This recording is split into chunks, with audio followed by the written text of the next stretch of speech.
know in Hamilton County alone, 100 cases of human trafficking were reported? No comprehensive federal law existed to protect victims of human trafficking.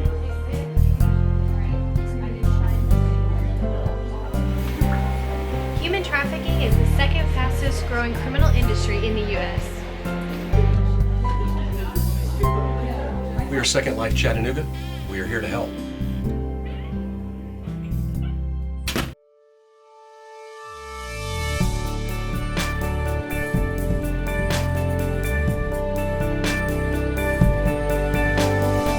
Welcome to the Student Voice. I'm Brandon Watson. In a recent 4-day sting operation in October 2015, led by the TBI, 20 men were arrested for prostitution-related crimes. The type of offenses stemming from the real and dangerous existence of human trafficking in Tennessee. From 2009 to 2010, Hamilton County alone had 100 human sex trafficking cases.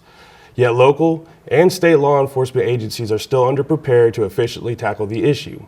Therefore, law enforcement have partnered up with nonprofit organizations such as Secondlife Chattanooga to assist them in the fight against human trafficking in Tennessee. And joining us in the studio today is Secondlife Chattanooga CEO, Jerry Redman. Jerry, welcome to the stage. Brandon, thank you for having me. Please, tell me a bit about yourself. Well, I came to this work like all of us do, not expecting to be involved in this work. I had spent time actually in the faith-based world, and that had been my background for a while, and then this issue was presented to me, and I knew I needed to do something about it. How was the issue presented to you, sir? In a conversation, I was in a meeting that had nothing to do with trafficking. Okay. Almost 9 years ago, and somebody used the phrase sex trafficking in the U.S., which is a phrase I'd never heard before. What little I knew of sex trafficking, I didn't think that in the U.S. part was actually correct. An issue. It's more tied to third world that's what I thought. Overseas or That's something what I like that. My time in the military, we had heard, the same type of situation. So they presented this to you. Was the area of Hamilton County just kind of put on the table, or? At that point, this was in a meeting actually in Florida. I got back to town knowing I needed to explore this more deeply. I talked to the people I had talked with in Florida who are actually from LA. That led to this whole network of relationships and conversations, and they had done some research. They had gotten a Department of Justice grant concerning the issue. They shared with us what the DOJ paid them to research, and their words to us were, go back to Chattanooga and do something about this. So that was the early stages of the formation of Secondlife. Oh, awesome. And when you got here and you started forming Secondlife, what was your initial, expectation of the area? I mean, what was it? Pretty severe, but we started knowing nothing. Knowing nothing. Okay. And so we were a blank sheet. We knew that we needed to educate the community, and we were about 5 minutes more educated than the community was. Oh, wow. At that point. So it was definitely learning on the job, on the grow, if you would. But very quickly, other connections throughout the state started happening for us, partners in Knoxville and Nashville and Memphis. We all found out that we were all coming along at the same time. Okay. Out of those connections came some significant law enforcement connections. Educating the community is still a major part of the work that we do, but we started just as that, as an awareness education organization. And tell me a little bit about Secondlife. Like what do y'all do? Is it education and awareness? Yeah, we do 4 things, awareness and education being huge. And a lot of people will ask, okay, well, besides that, what do you do, as if awareness and education isn't all that important? But, we can't respond to a crime we can't recognize. Absolutely. And we can't recognize a crime we can't even define. So awareness and education is vitally important. Secondly, we do a lot of advocacy about the issue, especially legislatively, and that's at the state level and at the federal level. Third, we work to create collaborative action and collaborative networks. We're a very small organization, but we're significantly partnered with a variety of agencies and organizations at the local level, at the state level, and beyond that. And then fourthly, we coordinate and deliver services for survivors. And we've done that here locally as well as throughout the state and outside the state. And you utilize all that network to get the help that you Exactly. need. Absolutely. Wow. So coming together and just keeping your Rolodex must be just full. There's a lot of folks in my phone. Yeah, Wow, there's a lot of folks in my great. phone. So the recent TBI, y'all were referenced in that report that came out through Times Free Press. What role did y'all play in that with helping the TBI? The operation had two phases to it. You mentioned the first phase where several men were arrested, and so we were asked to be an observer when that op went down. Okay. The second phase of the operation happened some weeks later, and it was a reverse sting where rather than focusing on on customers, this focus was bringing women in to determine are they being trafficked. Because trafficking is force, fraud, or coercion to achieve commercial exploitation. That's what a lot of people don't understand about trafficking. And we were on site in conjunction with law enforcement to conduct interviews with the ladies to determine is force, fraud, or coercion present, what services do they need that we have available, and then referring them into those services.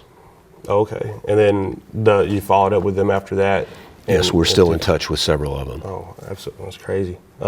So getting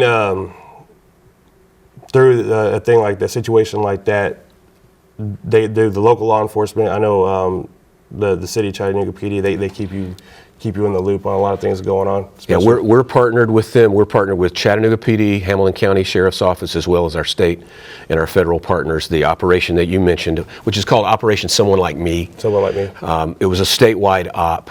It will continue to go on in 2016, and Chattanooga PD was closely partnered with the TBI in both phases of the operation, and we work closely with those folks. All right. And you got an event coming up in January. That's when you're the white shirt. Yeah, it's Wear called White. Unite Wear White. This is our 5th year to do this. January is National Human Trafficking Awareness Month. Oh. January 11 specifically is the National Awareness Day, but we treat the whole month as a point of emphasis. Some years ago, somebody came up with the idea of asking people to wear white as a symbol of solidarity, symbol of hope, that sort of thing, concerning the issue. So this will be our 5th year. It'll be January the 8th, 9 a.m. door, 9:45 program.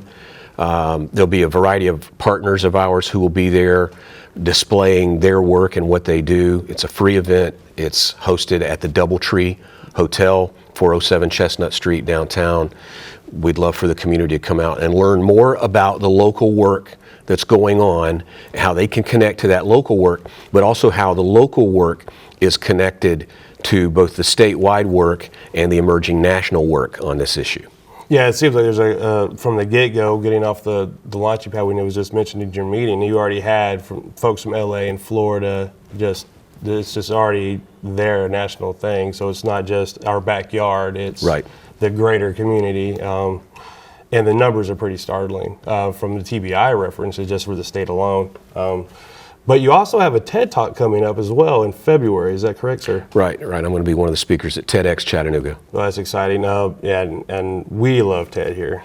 So we look forward to seeing you there. And you're going to be talking about your work with Secondlife Chattanooga. Yeah, the specific arc of the talk is, because TEDx Chattanooga is about ideas worth sharing, somewhat crazy ideas, that focus specifically on Chattanooga. And so the arc of my talk is going to be, what would it look like and what will it take to eradicate this crime in greater Chattanooga? So I'm going to be asking the listeners to look at this through about a 50-year lens and take the passion and the vision and the dreams that people bring to this work and marry those things with phrases like empirical data, measurability. If we're going to take this crime down, we have to be just as diligent on the measurability side, on the hard fact side, as we are on the feeling side of this. And so my thesis is it is a crime that can be eradicated. A lot of people don't think that. I tend to disagree. But it can only be eradicated if we are strategic in our hope, if we are outcome-based in our idealism. And so I'll have about 15 minutes to lay that out. Well, I'm looking forward to seeing it. I really hope that you get that across. I mean, I firmly agree with you that it is something that we can eradicate, and it's results-based. We kind of marry the two up, but absolutely. Sounds like a great talk. Unite, Wear White. Unite, Wear White, January 8th, Doubletree Hotel, 407 Chestnut Street, 9 a.m. All the cool kids will be there wearing white. Well, that's all the time we have today. Mr. Redman, thank you for coming on the set. Thank you for having me, pleasure. You're welcome here at any time. We will want you to come back, check in with us, see how things are going with Second Life Chattanooga. Will do. And if you know of anybody that would be interested in Second Life Chattanooga services or would love to volunteer, head to www.secondlifechattanooga.org and subscribe to our YouTube page at CSM3DIA to watch all our episodes and updates on Second Life Chattanooga. This has been the Student Voice. Stay awesome, Chattanooga.